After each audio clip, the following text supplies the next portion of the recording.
বেশ, অনেক ধন্যবাদ তোমাকে। পাশাপাশি নজর রাখবো পশ্চিমের আরেক জেলা ঝাড়গ্রামে। ঝাড়গ্রামেও ট্যুরিজম হয়, শীত মানেই কিন্তু ট্যুরিজমের শুরু।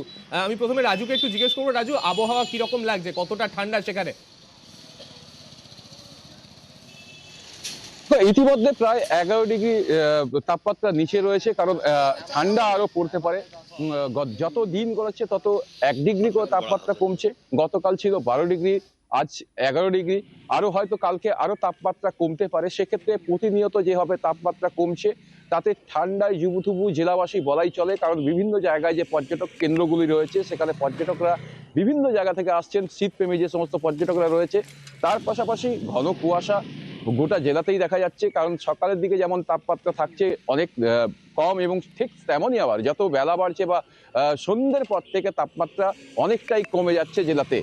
আর এই নিয়ে ইতিমধ্যে বিভিন্ন জায়গায় যেমন যে গাড়িগুলি চলছে, সেই সমস্ত গাড়িগুলি ঘন কুয়াশার জন্য আলো জ্বালিয়েই তাদেরকে চালাতে হচ্ছে, এবং বিভিন্ন জায়গায় পুলিশের তরফ থেকে বিশেষ সতর্কতা রাখা হয়েছে। বিভিন্ন জায়গায় ট্রাফিক রাখা হয়েছে, বিশেষ করে 6 নম্বর জাতীয় সড়ক বা রাজ্য সড়কগুলোতে, যেখানে ঘন কুয়াশায় আচ্ছন্ন রয়েছে, দুর্ঘটনা ঘটতে পারে সেই জায়গাগুলোতে।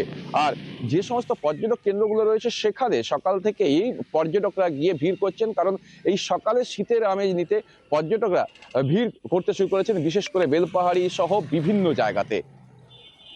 রাজু, সাত সকালে যেরকম ছবি আমরা দেখতে পাচ্ছিলাম, যেরকম অবস্থা আমরা দেখছিলাম, তুমি কুয়াশার কথাটাও বললে, ঠান্ডার ছবিও সেখানে একেবারে স্পষ্ট।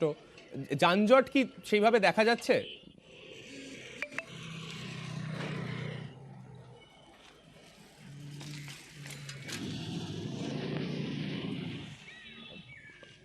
আচ্ছা, রাজুর সঙ্গে এখন আমাদের আর কথা বলা